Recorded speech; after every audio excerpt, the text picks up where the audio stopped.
Hello and welcome, everybody. It is early in our time frame for starting, but we've got a lot to get through, a lot of questions to ask, so I'm going to go ahead and kick us off. Welcome again. My name is Ashani Dugar. My pronouns are they, them. We're so happy to have you here for this author talk with George M. Johnson. K, pronouns she, they, and I will be facilitators for this evening's conversation. We are representatives of Outlet, which is a program of adolescent counseling services. Outlet supports the emotional, physical, and social development of youth as whole individuals through social support groups, counseling services, youth development opportunities, consultation, education, and training. I'd like to go over some housekeeping items before we get started. Your microphone and video will be turned off for this webinar. We'll start with a conversation with George to share about their books and their experience, followed by questions from the audience, you all. Please submit your questions in the Q&A found at the bottom of the screen. For those who'd like to access live closed captions for this event, please click on the CC icon in your Zoom toolbar and then click on Show Subtitles. George, our featured author, is a journalist, author, activist who has written for major and niche media outlets such as Teen Vogue, Entertainment Tonight, NBC, The Root, Ebony, Them, Into, The Griot, VSB, Black Youth Project, and several other national media publications. They write on topics ranging from race, gender, sex, HIV, intersectionality, politics, culture, health, and pop culture, and they're never afraid to go there and ask the tough questions. In addition to all of that, George is an HIV and LGBTQ plus activist who serves as a state spokesperson for the HIV Stops With Me campaign and is being called upon to discuss various issues facing the LGBTQ plus community, from civil rights leaders to politicians. They're also the author of the debut book, All Boys Aren't Blue, a memoir manifesto, which will be our main point of focus for this evening's conversation. Hello and welcome, George M. Johnson. Hello, everyone. So can you please give our listeners who may have not had a chance to read your book yet a glimpse into what it's about? Sure. So my name is George M. Johnson. I am the author of All Boys Aren't Blue. All Boys Aren't Blue is a young adult, coming of age Black queer memoir that focuses on my life from birth until age 21. Within the book, I discuss what it was like growing up as a child that knew that they were different, but didn't have the words, the language, or the resources to fully understand what that different meant. I grew up, however, I grew up in a very loving and affirming Black family where my grandmother first noticed that something was different with me and already knew that I was more likely than not going to be a member of the LGBTQ community. Although growing up in a very loving and supporting Black family didn't necessarily stop any of the traumas that I faced, I always had a place to call home. Throughout the story, you meet many of my family members, and I just discuss what it was like growing up at the intersection of Blackness and queerness, and my struggle to fit in both of those spaces while on a search to find my true identity at the intersection of Blackness and queerness. Yes, so this book is both a memoir and a manifesto. In what ways would you say it's a manifesto? It's funny, I get that question a lot. And some interviewers, in particular for like magazine publications, said that it was kind of, had a lot of audacity to say that it was a manifesto.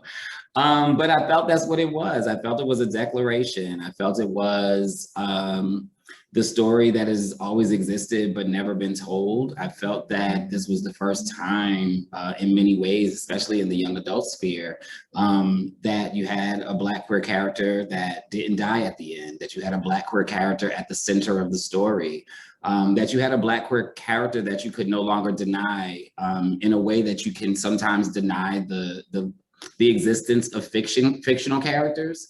I felt that in calling it a manifesto, it was because this was my truth. And I think in many ways, when we look at fictional characters, we can say like, wow, that's rough that somebody could go through that. And I felt that in writing my story as a nonfiction story, you couldn't say that someone could go through that. You had to admit that someone did go through that. And you had to admit the role that you may have played in someone else's oppression.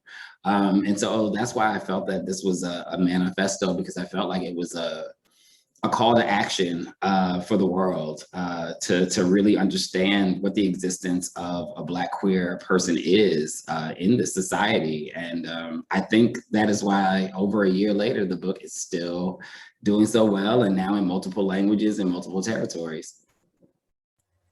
Yeah, I really appreciate that distinction that you just drew between like fictional and non-fictional stories and the impact of non-fictional stories, as well as your willingness to share yours. This is obviously a book about your life, as you've mentioned, and in the book you mentioned that you're writing it kind of young. When did you start working on this book? When did the idea, the impetus for it come to you? So I guess I knew for years, I knew I wanted to write a book. I think the impetus for writing this particular book came August, really like heavy on my spirit, August of 2017, was when I really decided like, okay, I think it's time for me to make my transition from journalism into really, I have written my story in bits and pieces for a long time. And so I felt like it was time for me to put a total project together to put out in the world. The real catalyst for it though, was November of 2017. There was a young Black boy by the name of Giovanni Melton who was killed by his father. And some of the reports that came out stated that his father told the police that he would rather have a dead son than a gay son. And he was a young Black queer boy. And that story just really weighed on me heavily, especially because I grew up in a family that was loving and affirming. And I see daily what can happen when you love and affirm queer children and give them the same support and resources that you give heterosexual children. And so I felt it was time for me to put the story out in the world so that people could truly understand that we shouldn't be shamed and we shouldn't be punished and we shouldn't have to face violence simply for existing as we are. And so, yeah, that was really the catalyst for it. It was 2017 when I decided to write it, and, you know, took a long time before it came out, but 2020 finally came out in the middle of a pandemic. What better time? Everybody's at home. They've got plenty of time to read. So Right. it worked out. And yeah, so in terms of talking about kind of your writing career, this book, you have another book coming out. Do you see yourself moving into other genres as you continue writing, or are you kind of feeling this memoir manifesto type, or maybe just manifesto type of genre? That's a good question. The second book is still in the same universe as All Boys Aren't Blue. It just takes on more storytelling from not just my perspective. It kind of has a nanny, my grandmother, who I talk about in the book. She's the centerpiece of the next book, with my cousins and my younger brother and myself as kind of like the side characters in many ways. And, you know, so the storytelling is through us, but it's through the lens of what our grandmother taught us. And how we grew up as Black boys. I do feel like nonfiction is my wheelhouse. So I will be continuing to write nonfiction stories. I have another book coming out next year, but it hasn't been announced by Publishers Weekly yet because it takes them time when you send the announcement in. So hopefully tomorrow, everybody will know what I'm working on for next year. But I am working on another nonfiction story that will go kind of back in time to unearth some truths. And I am working on my first middle grade book with FSG, which will be a fiction story called 5 Second Violation, which will be about two boys who are on a middle school basketball team who are best friends. And one of the boys accidentally outs his best friend and it divides the school. And so it's one of those everything has to fall apart to come back together type of stories. And it's kind of loosely based off of the relationship that I had with my best friend when I was in middle school. So yeah, I am gonna do some fiction writing and some graphic novel stuff. So I am expanding into other spaces. It's just taking me a little bit of time because All Boys Aren't Blue is just doing so well and takes up a lot of my time. That's so exciting, especially the graphic novel piece. I just like lit up. I could see that really translating so well to graphics. So you talk a lot about the role of your nanny and your family. And I think just in general, the story balances both experiences of relational trauma, but also with kinship and love and support. And I'm curious for you, did you recover any moments of joy from your past while you were writing this? Yeah, I actually did. I think it's funny sometimes we remember the traumas, I think. Like even when we bury them, I think they're still there. Like I still think we remember them. We just bury them. But yeah, I think there were some joyous moments that I have forgotten about, like playing football with my father. Because it was just such a random thing to do with him because that was something we had never done. So like playing catch with him was a memory that kind of came back into mind when I was writing a chapter about my father. Um, when I was writing a chapter about Hope, just thinking about some of the stories she used to tell at the cookouts and some of the wisdom she used to give me started to come back throughout the story writing process. Yeah, yeah, and even in writing about my childhood, I think like the cowboy boot story, it was interesting because it's like I remember, I like at first I remembered the cowboy boots, but then like as I started to like piece together like how I got the cowboy boots, I forgot we were in Disney World and it was like a whole thing, and so like all of it started to come back and how embarrassed my cousins were and all of that. So I think through the writing, yeah, it was able to unearth some of the things that I had forgotten, like where I had like, even within my being different, I still had like little pieces and pockets of happiness that I was able to do for myself. And so, yeah. Yeah, I love that you got to like recover some of those glimmer or like glitter moments of your childhood. That's so sweet. What would you say were some of the hardest stories to tell? Yeah, it was definitely really, really hard to write about Nanny while she was in the midst of going through brain cancer, especially because I was taking care of her at the time with my mom while finishing the book. And so a lot of that part was tough to get through because I knew she wasn't going to be here when the book came out, just because we knew what her diagnosis was. I think writing about my cousin and the sexual trauma I faced, it wasn't as hard as I thought it was going to be. I thought it was going to be a lot harder than it was. I think the hard part was coming at it from a restorative justice lens. So it was a little bit hard to write from that place because we're taught to be punitive of the people who harmed us. And I knew that wasn't what my ultimate goal for that chapter was. So it did take me a little bit of time to really work through that. And then I think writing about my first sexual experiences was tough. It wasn't tough like that. I wasn't like afraid to tell it. It just was like a little like, ugh, my story gonna be in the world. Like everybody will be able to like know all of my stuff. And so I think that was just a little bit hard. But yeah, I think that those were like in my opinion, those were like the three hardest sections that I had to really, really like take a step back and be like, okay, you can get through this. Yeah, that was, I think those were it. Yeah, it's so vulnerable. And what you just said about restorative justice and like coming at this from like a counter narrative that like centers healing, I think is another reason why this is a manifesto. It is about liberation. It's very thoughtful and intentional. How about like a favorite story? I know that's probably hard, but was there like a favorite story or moment in the book? Yeah, I still think for me, I still think the chapter and the story just around Abraham Lincoln is still my favorite. I think it's my favorite because it sparked so many other ideas in my mind, which I think everybody will understand when we announce the new book. Everybody will understand, like, because the Abraham Lincoln chapter basically sparked the idea of the next book.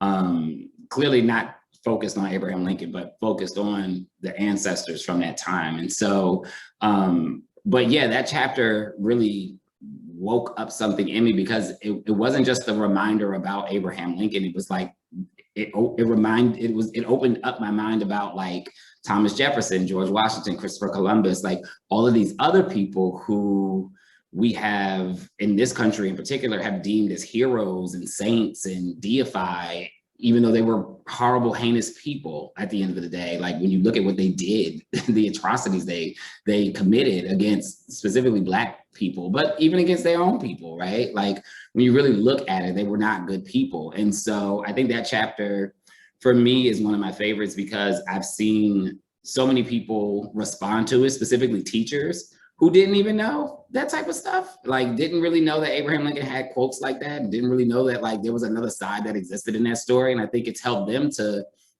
realize that when they're doing the teachings around who the former presidents were, that you have to go a little bit deeper to really explain, like, yes, this person is on Mount Rushmore. Yes, this person is heralded as this, but yes, Thomas Jefferson also has 7 children with a slave that he owned. Like, you know, like you have to be able to talk about the totality of who these people were, because they just weren't good people, you know.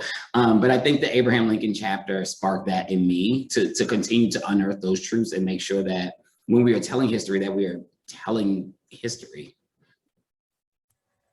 Yeah, I think you're speaking to a long process of unlearning that a lot of folks have to do as they grow up, get older, and are more aware of kind of who is writing and shaping history around them and how Yes. that's impacting them and how they move through the world, for sure. This book is a young adult novel. It's marketed as such, but adults can and will resonate with it. Talking about myself, but I'm sure very many other people in this space and those who have read your book.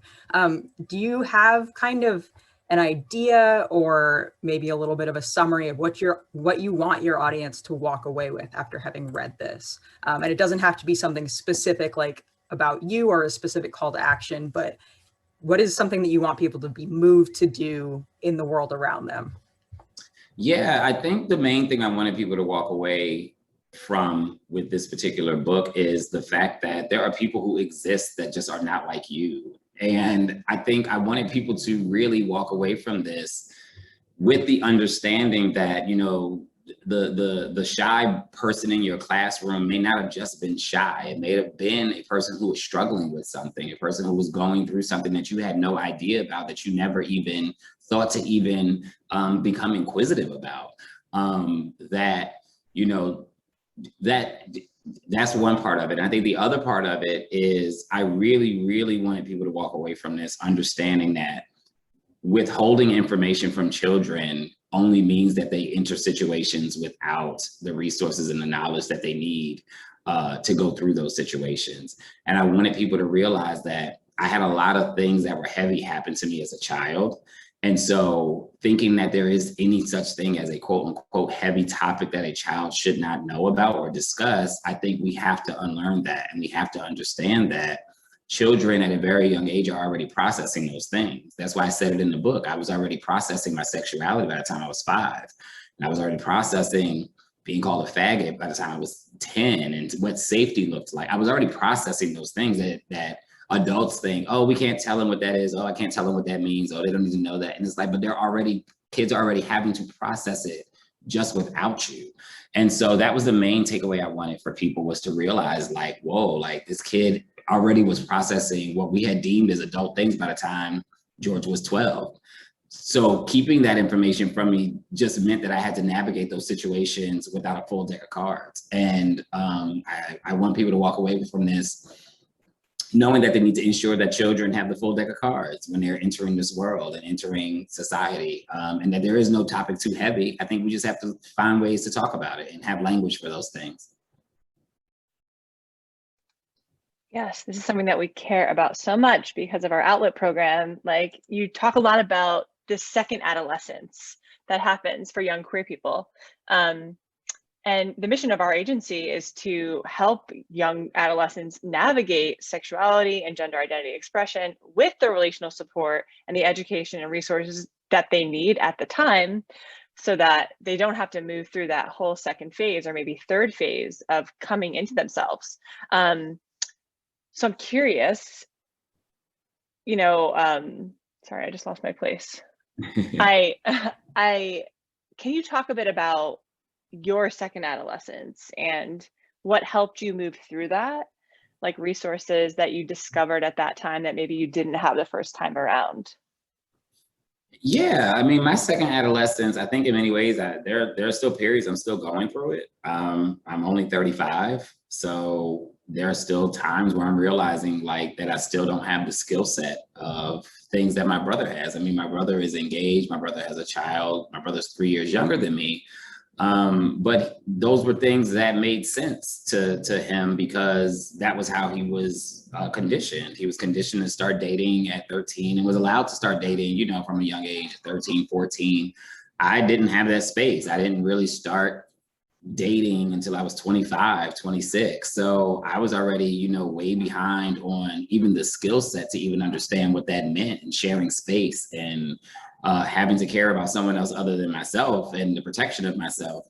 And so in many ways, I'm still going through that. Like still don't really date a lot. I still don't really have a capacity for it. I've worked to get to a capacity for it. And I think like that work has come from finding community, and like having friends who have relationships, and being able to be a part of their relationships, and being able to see the work that they involve and the compromise they involve. I think, you know, getting into LGBTQ spaces in terms of like HIV work also helped for me. It helped me learn about what the vulnerabilities and the risks were within my community specifically, and how I played a role in that, how they would affect me, and how I could help to create change as an educator to educate others about it.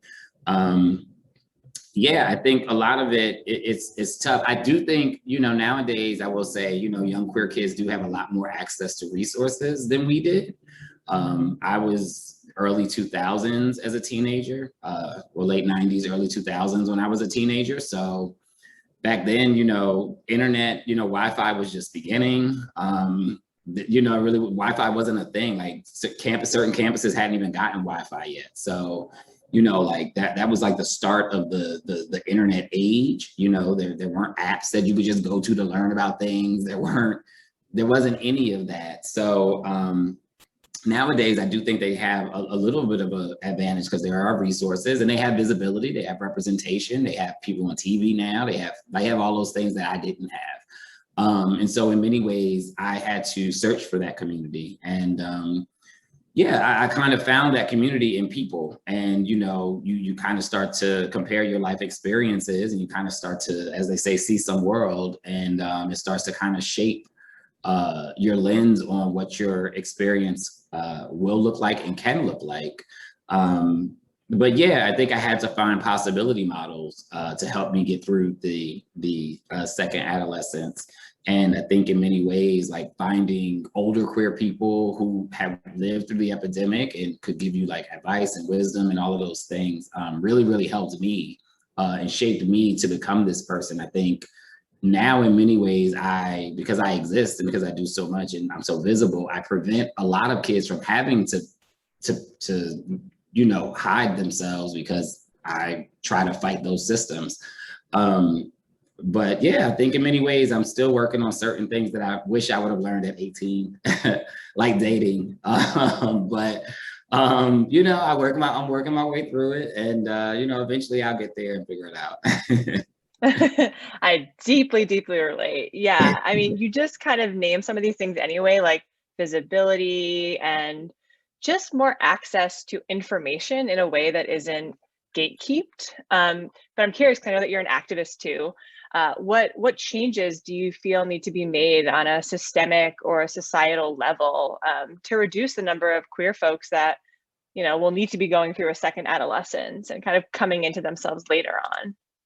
Yeah, I mean, realistically, safety is like always my top concern, especially for queer youth. It's safety first. And I mean, whether that's safety in schools, safety within homes, like we have a real issue around violence. Like we have an issue around not just societal violence towards queer people, but familial violence towards queer people. I think, you know, we have to get to some place where people understand that queer people are not like an abomination. We have to get to a place where people understand that when you make the decision to have a child, you are also making a contract that you will raise and nurture a queer child possibly. And that you know, it's like you can't have homophobic, transphobic views and also say that you want to have children, because you don't know you just don't know until you know. And so I think that is where the mindset and shift has to happen. And I've seen it happen with many people who, you know, may have had homophobic views until their children came out, or their children, you know, told them. And then it's like, oh, I'd never planned for this. And it's like, but you should have, right? Like as a parent, you should have planned for a child that could be anything. And that meant heterosexual or a child born with a disability or a child that's queer. Like you should have planned for that and you have to plan for that. And I think that's where we need to really do work, is ensuring that people who go into professions where children are involved, that they have the understanding that you will have to work with children who are not heterosexual. And so that has to be something that you go into any profession when you are working with kids specifically, with the mindset of that, and parenting, guardianship, all of it. And so, yeah, I think that's really where we have a lot of work to do still. Yeah, I like what you said about safety, and hearing you talk about like people are going into working with kids or having kids, just assuming that they're going to get, and I hate to use this word, but I feel like this is the word that a lot of people are thinking, the norm from their children, of just like, here's your path laid out for you by society. I think there's also sometimes a perceived lack of safety from queer youth. So even if they're in an environment where there isn't violence, be it physical, verbal, emotional, etc., they also don't know what the outcome would be if they did put themselves out there. And I think that does also contribute to the second adolescence. So yeah, I think that's a very important message to be sending to folks and something to definitely consider.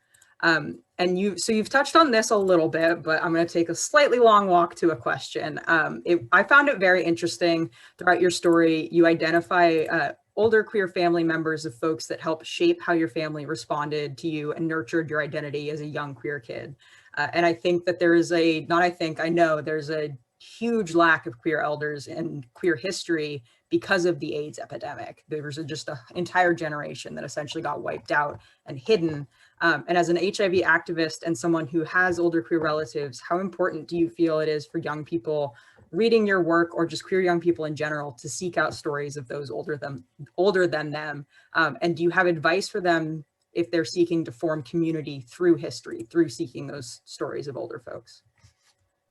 Yeah, I mean, it's tough because queer history isn't, in many ways, it's not recorded. So, it's actually kind of hard to even seek it, because it's like, even if we still have arguments about Stonewall. Because it just wasn't recorded. And it's interesting how Stonewall became the thing that gave us worldwide global LGBTQ rights. It was the moment, the catalyst that shifted everything. But realistically, when you do the research on Stonewall, it was only the Village Voice, the New York Post, and I believe there was one more newspaper that covered it. Like, it was literally 3 newspapers that covered the riots that day, or those 5 days. It just became more because those core group of people continued to push and get the parade the next year. And then the parade blossomed into other cities and then other country. And literally that's how it all blossomed. But realistically, the history is just not recorded. And so it is a little bit tough for us to even go back and read about our history, because it's just not there. So I think part of it then becomes the work of us to, especially with youth, to come to the realization that there are people who they may think were heterosexual who actually were queer. And so I think it's been kind of great to, watch some of that stuff happen. People learning about Langston Hughes, and people learning about much later in life, we learned about these people, Zora Neale Hurston and Lorraine Hansberry. And it was much later after their deaths in many ways that we learned about their queerness. But those are the first set of people that I always tell, youth to look to and look at, because they did have to navigate that space. And, you always have your James Baldwins, your Audre Lordes, and, you have Angela Davis, who's still here with us, that we can learn from as well. Like I said, it is tough. Even with the HIV epidemic, we have Essex Hemphill, and we have Asante, and we have Joseph Beam, and we had Marlon Riggs, and I got to work under Dr. Ron Simmons. So we had a lot of storytellers who, like you said, the HIV epidemic took away from us way sooner, than their stories, way sooner than it should have, right? So yeah, in many ways, it is a little bit tough because the history doesn't exist. But I still encourage the youth the same way that I, go back and rewrite the history in ways about like the presidents and rewrite the history to inform. That's what I always encourage the youth to do, is to kind of go back and reread it and like look at it from a different lens, reframe it. And the biggest thing is that with some of the history, especially of queerness and queer people and Black queer people, you have to kind of come from the imaginative space. And so it's kind of great to have books by like Robert Jones, The Prophets. Like yes, it is fiction. However, it is fiction based off of the fact that we knew that queer slaves existed. So even if nothing has been written about queer slaves, it doesn't mean that we can't write about queer slaves. And it doesn't mean that we can't create stuff in the imaginative of what we can assume their experience was like based off of the experiences that we already know of the other slaves, right? Because who's to assume that Harriet Tubman wasn't queer? Who's to assume that Nat Turner wasn't queer? Like, we don't know, right? We don't know. We don't know what we don't know. And so, I think that is where, I am telling kids, like, these are also your people too, because we don't know. And because you don't know, there's no need to assume what they were. And so you can take the parts of them and assume that these people may have been like you. And again, if you look at who the most, in my opinion, who the toughest fighters were, it typically was Black, trans, and queer and femme folks. So I'm gonna also assume that some of the toughest slaves were Black, trans, and queer and femme folk, because throughout history, we continue to watch them be at the forefront. That didn't just come from nowhere. If we're at the forefront now, that meant that they were probably at the forefront of slave rebellion and the forefront of many other things that they just weren't told about. And so that's what I try and tell the youth. I love that. I think that's great. And to be honest, you're teaching me right now, because I've been following kind of the conventional of, you don't know, but that doesn't mean that you should assume. But yeah, why can't you? Why shouldn't you? So how important would you say it is to youth to write their own stories? And do you have advice for them on taking that step, on starting to record their own history and stories? Yeah, I think it's extremely important that they write their own stories. No two stories are alike. I feel like oftentimes we are told that we need to live more life before we can write our own stories. And I just don't believe that. I wrote a memoir at 33 years old. I feel like many kids have lived lives that are in their teens way beyond my own, like with experiences way beyond my own. So I'm always encouraging them to write and to tell their own truths. And I think the first step in that is, acknowledging that you have a story to tell. I think a lot of times there's this thought or this fear that goes into your head that says that your story isn't important or your story won't matter. But I think everybody's story matters. We all may not become published authors. We all may not become journalists, but your story still matters. There's somebody who can resonate with your story, and there's always a person out there who can connect to your story, and always a person out there who your story can help.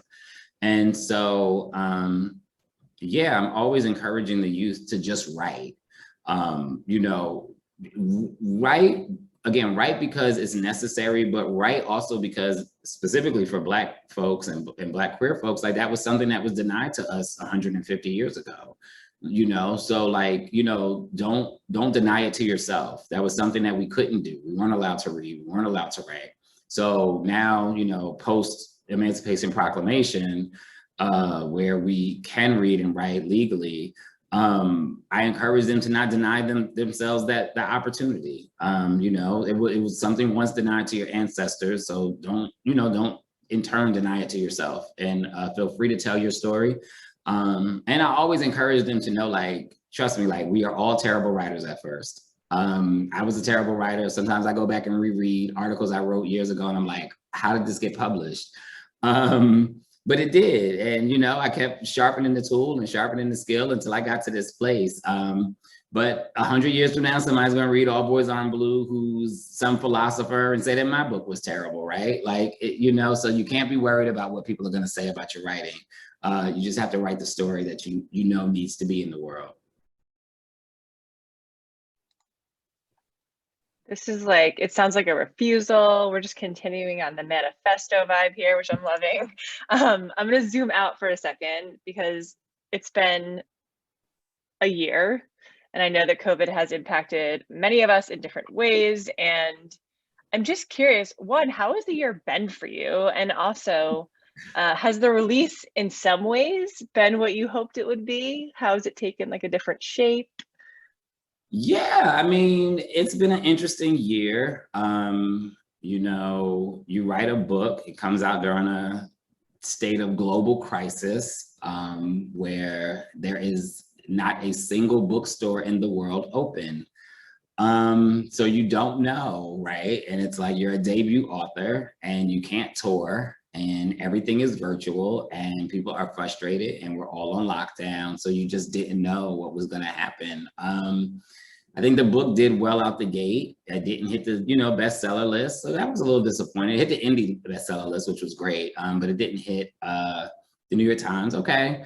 But I think that was one of those things where this book is proving that, that list isn't the end all be all. And that books can have life outside of, hitting a bestseller list or even winning any of the major awards, because I didn't really win any major awards for it. But the book had all of the ratings, it had all of the sales, had all of the things, and but it's a nonfiction book in a space that hasn't been carved out yet fully in YA. So I think it was one of those things where people were kind of struggling, like, what do we do with this really truthful story? Like, we're so used to fictional queerness, like this is a real person that, that exists. So my year has been interesting because I gained extreme visibility on a worldwide level, with multiple language translations and a TV show in development and national press and all of these things while in the house. And so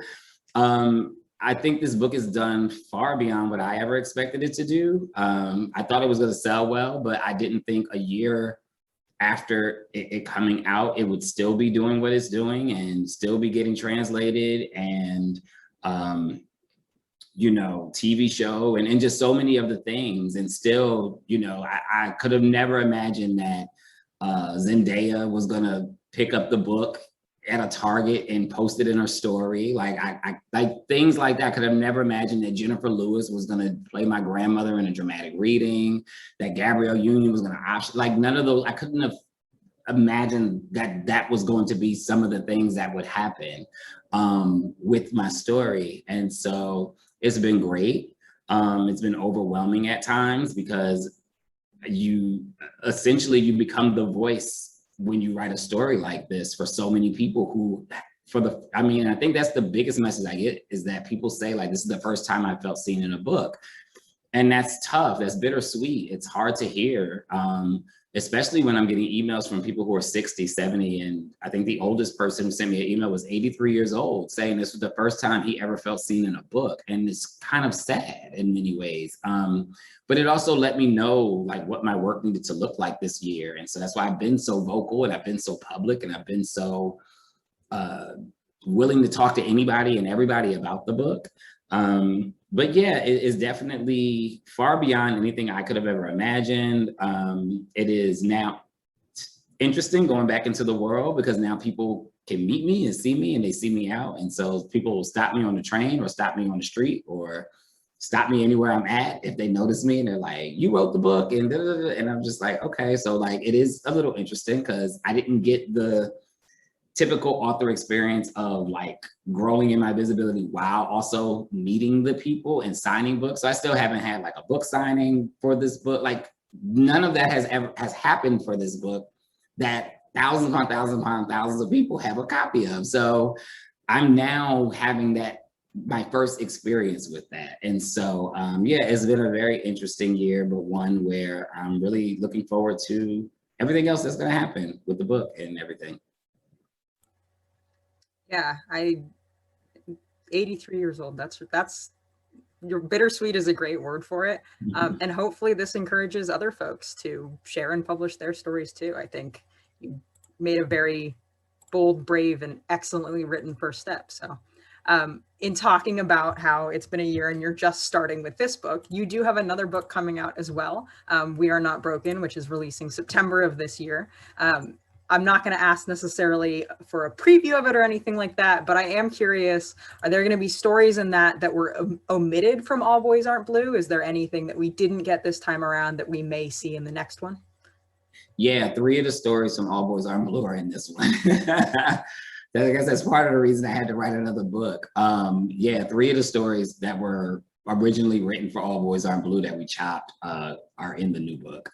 Like I said, the new book, its lens is primarily on my grandmother's wisdom. So each chapter starts with a quote from her. And then the story basically, it fits around whatever the theme of the quote is that she taught us, like one of her sayings that she taught us. Again, the story is told through the lens of myself, my younger brother, and my 2 cousins, Roland and Rasul. She raised the 4 of us like we were brothers and kind of made us like a unit of young boys growing up together in Plainfield, New Jersey. And I think the other cool part about it is in All Boys Aren't Blue, I wrote letters to certain family members. But in this one, all of Nanny's grandchildren got to write a letter to her posthumously. So you will get to see how all of us are different as her grandchildren, and everybody will get a piece of how we felt about her through the letters that we all wrote to her that are all in the book. That's awesome. One of the things that I really liked about the stories that you shared about her was that she loved you all equally but differently in the ways that you all needed. So I'm excited to see that reflected back from all of you in letters back to her. I think that's cool. Yes. It's and I think it was healing for some of my cousins, and because they all express how they felt about and how they knew she loved us each differently. And one of her biggest things that she didn't like was when we would argue about who was her favorite. But that whole thing is all in there about who her favorite is. So I think by the end of the book, everybody will know which one of us is her favorite. I knew I wasn't her favorite, so I never even was worried about that. I wasn't her favorite, but I was the one she trusted the most. So I always let people know that. I was like, I wasn't her favorite, but she was one I trust. She trusted me with the money that was in the house. She used to have a bank she would keep. I used to count her bank. I used to handle all of the family stuff. So I was like, I wasn't the favorite, but I was the one she trusted the most. And the one who she knew was going to come back to take care of her when she was dying, which I think I talk about a little bit in All Boys Aren't Blue. When I said she said, you may have to wipe my ass one day. I feel like I said it in All Boys Aren't Blue. I know I say it again in We're Not Broken, but that was something she said. But she knew I was going to be the one that was going to put everything to the side and come back and take care of her in the end. And it played out the way it had to play out. And my cousins knew that it was going to be me. And I handled all of the business like she knew I was going to do. And yeah. I think being a favorite and is one thing, but like having that kind of bond where like there's just no question kind of what's going to happen in your relationship is also extremely powerful. Thank you so much for this conversation. It's been a joy. We have some Q&A from the audience, so we're going to go ahead and move into that. But I've really appreciated this dialogue and how open you are to answering all of these questions. It's been very enjoyable. Somebody would like to know about your writing process. How did you get started in writing? How did I get started in writing? It's interesting because I moved to DC in 2013, where I met my current best friend. I met him the weekend that I moved to DC. His name is Preston Mitchum. About 6 months after we had met, we were at a bar, and his first article for Ebony magazine that came out, and we were reading it at the bar, and I was like, oh wow, like this is so cool. Like I always wanted to write. And he just looked at me and was like, well, write, like what's stopping you? And literally he just encouraged me that day to just start writing. And so like I had started like a small little blog that did okay. But that got me noticed by the people at Out Magazine, that they were starting a new magazine. So then I started writing for them. And then I just, from there, it just kind of blossomed into a career, and I started learning how to pitch myself, and I started to learn like what my writing style needed to look like. But yeah, that's really how I got into writing. It was really a career transition from higher education as well as HIV work to in 2017 when I fully decided to be a freelance journalist.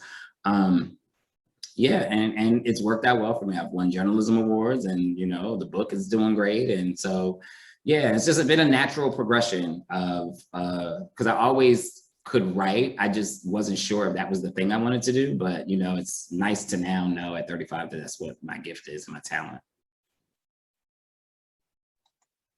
Yes, someone else wants to know what writers have inspired you. What writers have inspired me? I am inspired by the writings of Darnell Moore. Darnell is a friend. He wrote a book called No Ashes in the Fire. I've always been inspired by Darnell's writing. I am inspired by another writer named Hari Ziad.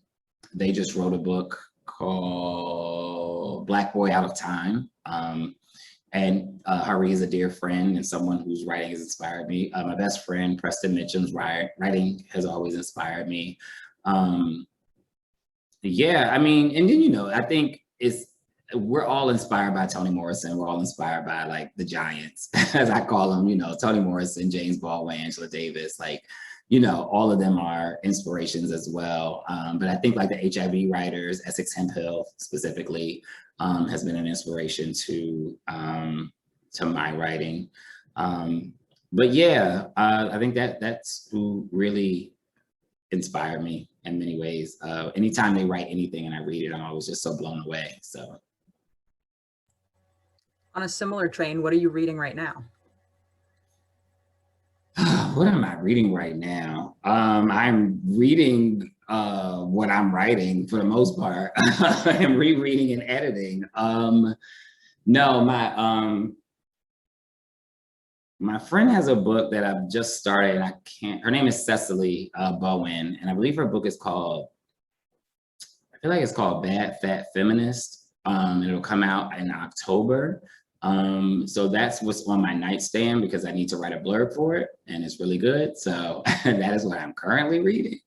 Eventually I will make my way all the way through Robert Jones's The Prophet.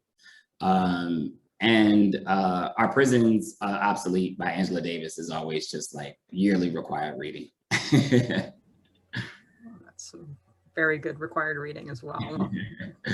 Yeah. What book do you always give as a gift? Oh, that's a good question. What book do I always give as a gift? Probably, and I know like people have like a lot of mixed opinions about this book, but we were taught this book in college, The Four Agreements. I've always liked it. Like I think every time you read it, you get something different from it, depending on what stage of life you're in. But yeah, The Four Agreements. It's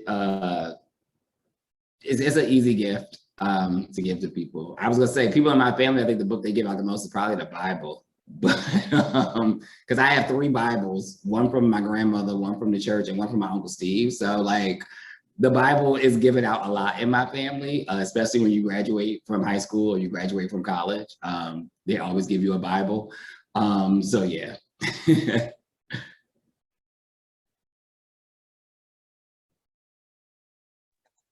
Okay, we have a final question, which totally you can assert your boundary on this one. It's your call. But somebody's curious that you're quite frank about most things. Is there a reason why you omitted the cause of death of Kenny?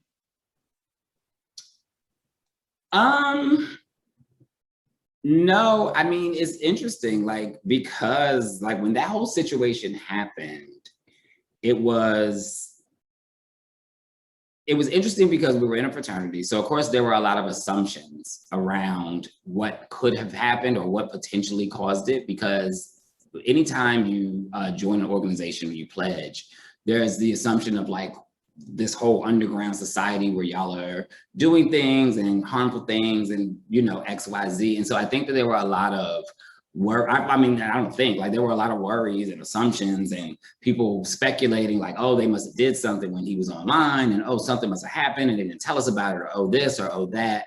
But realistically, when because they did an autopsy and we waited for it, came back. It took a while for it to come back, but when the coroner's report came back, they literally ruled it as a heart arrhythmia. It wasn't ruled as anything like, it wasn't ruled as anything but a heart arrhythmia. And when people have always, because people have always asked, like, well, what did that make you feel like to lose someone that young, you know? And what I always say is, like, you know, we live in a world where miracles happen, so we have to live in a world where anti-miracles happen. And so I just view Kenny's death as part of, like, maybe a lesson that we just needed to learn about, you know, youth, about time, about the assumption that we have time, about, like, all of those things. But the only way that I was ever able to come to full terms with it was accepting that this world will be full of miracles and be full of anti-miracles.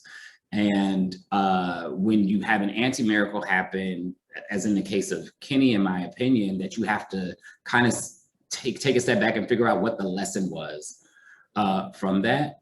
You know, interestingly enough, Kenny's sister also passed away last year, and she was only, if I'm 35, Kenny's sister was 41. So, you know, his parents are both still alive and lost both of their children. So there could have been underlying genetic issues with both of them that we just didn't know about, you know. So I think that there was something more that we just didn't know about at the time, because again, his sister passing young, him passing young, you know, and we still talk to Kenny's mother. Like, we are still very close with Kenny's mother, still very close with Kenny's father.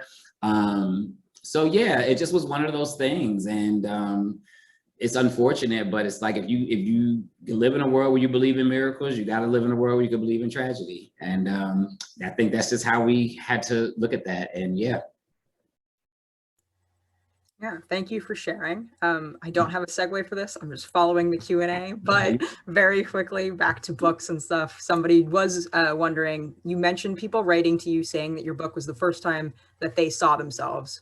What book was that experience for you? Did you have that experience with the book? None, not a single one. And I will say this, it's not that I hadn't read queer books. Like, I had read queer memoirs. I read, several of my friends had written them before mine came out. Saeed Jones had an amazing memoir. Darnell Moore had an amazing memoir. Michael Arsenault had an amazing memoir. You know, there's a history of amazing memoir writing of Black queer authors. It's just that I didn't feel seen, right? Like, because my story was just different than everybody's. And I'm sure that if you ask them, they probably had never felt seen before they wrote their own books, because our stories are all so different. I think that's what's so wonderful about it, is that we have kind of expanded the canon in many ways. When you look at this whole now queer memoir collection that we've had in the last 5 years from Black queer folks, I think it's like expanding the so that people can feel seen, right? I think now we're creating a space where maybe, because there are going to be queer people who don't feel seen in my book that feel seen in their books. And I think that's what's so great about it.